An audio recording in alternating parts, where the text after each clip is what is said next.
Item ಯಾವುದೇ ಇರಲಿ try ಮಾಡಿ ಆಚಿ ಚಿಕನ್ ಮಸಾಲಾ. ಆಚಿ ಚಿಕನ್ ಮಸಾಲಾ.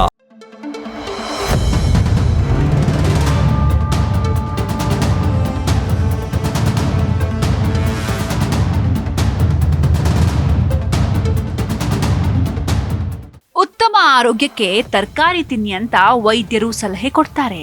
ಆದ್ರೆ ಬೆಂಗಳೂರಿನ ಕೆಲವೆಡೆ ಸಿಗ್ತಿರೋ ತರಕಾರಿ ತಿಂದ್ರೆ ಅನಾರೋಗ್ಯದಿಂದ ಬಳಲೋದು ಗ್ಯಾರಂಟಿ. ಹೀಗಂತ ನಾವು ಹೇಳ್ತಾ ಇರೋದಲ್ಲ. ಕೇಂದ್ರ ಪರಿಸರ ಮಾಲಿನ್ಯ ನಿಯಂತ್ರಣ ಮಂಡಳಿ ಈ ಬಗ್ಗೆ ಒಂದು ವರದಿ ನೀಡಿದೆ. ಆರೋಗ್ಯವೇ ಭಾಗ್ಯ ಅನ್ನೋ ಕಾರಣಕ್ಕೆ ಹಣ್ಣು ತರಕಾರಿ ತಿನ್ಬೇಕು ಅಂತ ವೈದ್ಯರು ಸಲಹೆ ಕೊಡ್ತಾರೆ. ಆದ್ರೆ ನಾವು ತಿನ್ನುವ 10ಕ್ಕೂ ಹೆಚ್ಚು ತರಕಾರಿಗಳಲ್ಲಿ ದೇಹಕ್ಕೆ ಮಾರಕವಾದ ಅಂಶ ಇರೋದು ಬಯಲಾಗಿದೆ. 72 ತರಕಾರಿಯಲ್ಲಿ ರಾಸಾಯನಿಕ ಪತ್ತೆ, ಆತಂಕ.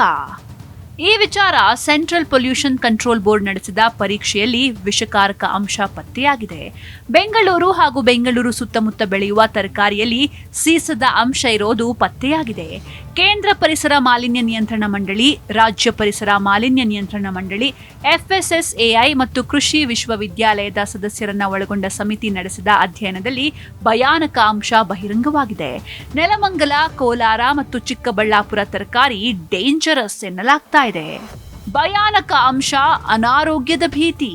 ಈ 3 ಪ್ರದೇಶಗಳ ಕೃಷಿ ಭೂಮಿಯಲ್ಲಿ ಒಟ್ಟು 19 ತರಕಾರಿಗಳನ್ನ ಸಂಗ್ರಹಿಸಲಾಗಿತ್ತು. ಜೊತೆಗೆ ರಾಜಾಜಿನಗರ ಮಾರ್ಕೆಟ್, ಹಾಪ್ಕಾಮ್ಸ್, APMCಗಳಿಂದಲೂ 53 ತರಕಾರಿ ಸಂಗ್ರಹಿಸಲಾಗಿತ್ತು. ಒಟ್ಟು 72 ತರಕಾರಿಯಲ್ಲಿ 11 ಬಗೆಯ ವಿಷಕಾರಿ ಅಂಶ ಹಾಗೂ 230 ಕೀಟನಾಶಕ ಅಂಶ ಪತ್ತೆಯಾಗಿದೆ. ಏನೋ ಯಾವ ತರಕಾರಿಗಳು ಡೇಂಜರ್ ಅಂತ ನೋಡ್ತಾ ಹೋಗೋದಾದ್ರೆ, ಬದನೆಕಾಯಿಯಲ್ಲಿ 20 ಪಟ್ಟು ಹೆಚ್ಚು ಸೀಸದ ಅಂಶ ಇರೋದು ಬೆಳಕಿಗೆ ಬಂದಿದೆ. ತೊಂಡೆಕಾಯಿಯಲ್ಲಿ 18 ಪಟ್ಟು ಹೆಚ್ಚು ಸೀಸ, ಅವರೆಕಾಯಿಯಲ್ಲಿ 9 ಪಟ್ಟು ಹೆಚ್ಚು ಸೀಸದ ಅಂಶ, ಸೊಪ್ಪು ಹಾಗೂ ಕೋಸುಗಳಲ್ಲಿ 5 ಪಟ್ಟು ಹೆಚ್ಚು ಸೀಸದ ಅಂಶ ಇರೋದು ಗೊತ್ತಾಗಿದೆ. ಇನ್ನು ಸೌತೆಕಾಯಿ, ಹೀರೆಕಾಯಿ, ಕ್ಯಾಪ್ಸಿಕಮ್, ಬೀಟ್ರೂಟ್, ಹಾಗಲಕಾಯಿ, ಬಜ್ಜಿ ಮೆಣಸಿನಕಾಯಿ, ಶುಂಠಿಯಲ್ಲೂ ಅತಿಯಾದ ಕೀಟನಾಶಕ ಅಂಶ ಪತ್ತೆಯಾಗಿದೆ. ಬದನೆಕಾಯಿಯಲ್ಲಿ 20 ಪಟ್ಟು ಹೆಚ್ಚು ಸೀಸ ಪತ್ತೆಯಾದರೆ, ತೊಂಡೆಕಾಯಿಯಲ್ಲಿ 18 ಪಟ್ಟು ಹೆಚ್ಚು ಸೀಸ, ಅವರೆಕಾಯಿಯಲ್ಲಿ 9 ಪಟ್ಟು ಹೆಚ್ಚು ಸೀಸ, ಸೊಪ್ಪು ಮತ್ತು ಕೋಸುಗಳಲ್ಲಿ 5 ಪಟ್ಟು ಸೀಸದ ಅಂಶ ಪತ್ತೆಯಾಗಿದೆ. ನಾವು ತಿನ್ನುವ ತರಕಾರಿಯಲ್ಲಿ ಕೆಮಿಕಲ್ ಮಿಶ್ರಣ ಆಗ್ತಾ ಇದೆ. ಇದರಿಂದ ನರಮಂಡಲಕ್ಕೆ ಹಾನಿಯಾಗುವ ಸಾಧ್ಯತೆ ಇದೆ. ಮಕ್ಕಳಲ್ಲಿ ಬುದ್ಧಿಮತ್ತೆ ಕುಸಿತ ಆಗೋದಲ್ಲದೆ ಮೂತ್ರಪಿಂಡ ಸಮಸ್ಯೆ ಜೊತೆಗೆ ಅಧಿಕ ರಕ್ತದೊತ್ತಡವು ಕಾಣಿಸಿಕೊಳ್ಳಿದೆಯಂತೆ. ತರಕಾರಿಯಲ್ಲಿನ ಅಪಾಯಕಾರಿ ಅಂಶ ದೇಹಕ್ಕೆ ಸೇರದಿರಲು ಈ ಕ್ರಮ ಅನುಸರಿಸಿ. ಬೆಂಗಳೂರು ಸುತ್ತಲಿನ ಪ್ರದೇಶಗಳಲ್ಲಿ ಬೆಳೆಯುವ ತರಕಾರಿ, ಸೊಪ್ಪುಗಳಲ್ಲಿ ಸೀಸದ ಅಂಶಗಳು ಸೇರಿದಂತೆ ಭಾರೀ ಲೋಹದ ಅಂಶಗಳು ಪತ್ತೆಯಾಗಿರೋದು ಆತಂಕಕಾರಿಯಾಗಿದೆ. ಈ ಸಮಸ್ಯೆಗೆ ಮೂಲದಲ್ಲೇ ಪರಿಹಾರ ಕಂಡುಕೊಳ್ಳುವ ಅಗತ್ಯ ಇದೆ. ಅಲ್ಲದೆ ತರಕಾರಿಗಳನ್ನ ಬಿಸಿ ನೀರಿನಲ್ಲಿ ತೊಳೆದ ಬಳಿಕವೇ ಸೇವನೆ ಮಾಡೋದು ಸೂಕ್ತ ಅಂತ ಆಹಾರ ತಜ್ಞರು ಅಭಿಪ್ರಾಯಪಟ್ಟಿದ್ದಾರೆ. ಮೇಲ್ಭಾಗದಲ್ಲಿನ ಅನಾರೋಗ್ಯಕರ ಅಂಶ ತೊಳೆಯುವ ಮೂಲಕ ಪರಿಹರಿಸಿಕೊಳ್ಳಬಹುದು. ಹಣ್ಣು, ತರಕಾರಿಗಳು, ಸೊಪ್ಪುಗಳ ಮೇಲ್ಭಾಗದಲ್ಲಿನ ಅನಾರೋಗ್ಯಕಾರಕ ಅಂಶಗಳನ್ನು ಸ್ವಚ್ಛವಾಗಿ ತೊಳೆಯುವ ಮೂಲಕ ಪರಿಹರಿಸಿಕೊಳ್ಳಬಹುದು. ಆದರೆ ಒಳಗಿನ ಅಪಾಯಕಾರಿ ಅಂಶಗಳನ್ನು ಕಡಿಮೆ ಮಾಡಲಾಗದು. ಶುದ್ಧವಾದ ತರಕಾರಿಗಳನ್ನು ಬೆಳೆಯಲು ಹಾಗೂ ಸಾರ್ವಜನಿಕರ ಆರೋಗ್ಯದ ದೃಷ್ಟಿಯಿಂದ ಕೃಷಿಯಲ್ಲೇ ಸುಧಾರಣೆ ತರಬೇಕು.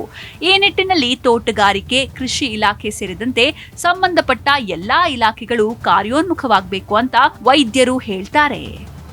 ಸೊಪ್ಪು, ತರಕಾರಿಗಳು ನಮ್ಮ ದೈನಂದಿನ ಜೀವನದ ಅವಿಭಾಜ್ಯ ಆಹಾರವಾಗಿವೆ.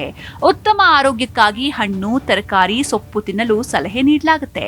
ಆದರೆ ಅವುಗಳಲ್ಲೇ ಸಮಸ್ಯೆ ಇದೆ ಎಂದಾಗ ಏನು ಮಾಡಬೇಕು ಎನ್ನುವ ಪ್ರಶ್ನೆ ಎದುರಾಗುತ್ತೆ. ಇಂತಹ ಪ್ರಶ್ನೆಗಳನ್ನ ನಾವು ಅನೇಕ ಬಾರಿ ರೋಗಿಗಳಿಂದ ಕೇಳಿಸಿಕೊಂಡಿದ್ದೇವೆ. ಸಾಧ್ಯವಾದಷ್ಟು ಸಾವಯವ ಕೃಷಿಯ ಕಡೆ ಗಮನ ಹರಿಸಬೇಕು. ನಿರಂತರವಾಗಿ ಮಣ್ಣು, ನೀರಿನ ತಪಾಸಣೆ ಆಗಬೇಕು. ಸುರಕ್ಷಿತ ಆಹಾರವನ್ನು ಬೆಳೆಯಲು ಕ್ರಮ ಕೈಗೊಳ್ಳಬೇಕು ಅಂತ ವೈದ್ಯರು ಹೇಳ್ತಾರೆ. ತಕ್ಷಣದ ಪರಿಹಾರ ಕ್ರಮಗಳು. ತರಕಾರಿಗಳಲ್ಲಿ ಸೀಸದ ಅಂಶ ಪತ್ತೆ ಆಗೋದು ಭಾರಿ ವಿರಳ.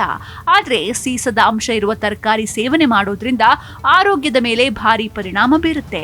ಹೊಟ್ಟೆ ನೋವು, ವಾಂತಿ ಜೊತೆಗೆ ನರ ದೌರ್ಬಲ್ಯ ಉಂಟಾಗುತ್ತೆ. ಯಾವುದೇ ತರಕಾರಿ ಸೇವನೆ ಮಾಡುವ ಮುನ್ನ ಬಿಸಿ ನೀರಿನಲ್ಲಿ ತೊಳಿಬೇಕು. ಕ್ರಿಮಿನಾಶಕ ಅವಶೇಷದ ಅಂಶವನ್ನ ಕಡಿಮೆ ಮಾಡಲು ಬಿಸಿ ನೀರು ಬಳಸಿ ತರಕಾರಿ, ಹಣ್ಣು, ಸೊಪ್ಪುಗಳನ್ನ ಚೆನ್ನಾಗಿ ತೊಳಿಬೇಕು. ತರಕಾರಿಗಳನ್ನ ಕುದಿಸೋದ್ರಿಂದ ತಕ್ಕ ಮಟ್ಟಿಗೆ ಅಪಾಯವನ್ನ ಕಡಿಮೆ ಮಾಡಬಹುದು ಅಂತ ಆಹಾರ ತಜ್ಞರು ಹೇಳ್ತಾರೆ. ಕೇಂದ್ರ ಮಾಲಿನ್ಯ ನಿಯಂತ್ರಣ ಮಂಡಳಿಯ ಶಿಫಾರಸುಗಳು.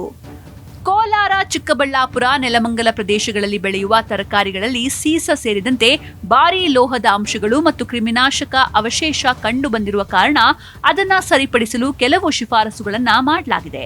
19 ತರಕಾರಿ ಮಾದರಿಗಳಲ್ಲಿ ಮಿತಿಗಿಂತ ಹೆಚ್ಚು ಸೀಸದ ಅಂಶ ಕಂಡು ಬಂದಿದ್ದು, ಇದರ ಮೂಲವನ್ನ ಪತ್ತೆ ಹಚ್ಚಲು ಕೃಷಿ ಇಲಾಖೆ ಮತ್ತು ಆಹಾರ ಸುರಕ್ಷತಾ ಇಲಾಖೆಯಿಂದ ಹೆಚ್ಚಿನ ತನಿಖೆ ನಡೆಸಬಹುದು. ದಪ್ಪ ಮೆಣಸಿನಕಾಯಿ, ಬಜ್ಜಿ ಮೆಣಸಿನಕಾಯಿ, ಸೌತೆಕಾಯಿ ಮತ್ತು ಶುಂಠಿಯಲ್ಲಿ ನಿಗದಿಪಡಿಸಿದ ಮಿತಿಗಳಿಗಿಂತ ಹೆಚ್ಚಿನ ಪ್ರಮಾಣದ ಕೀಟನಾಶಕ ಅವಶೇಷಗಳು ಪತ್ತೆಯಾಗಿವೆ.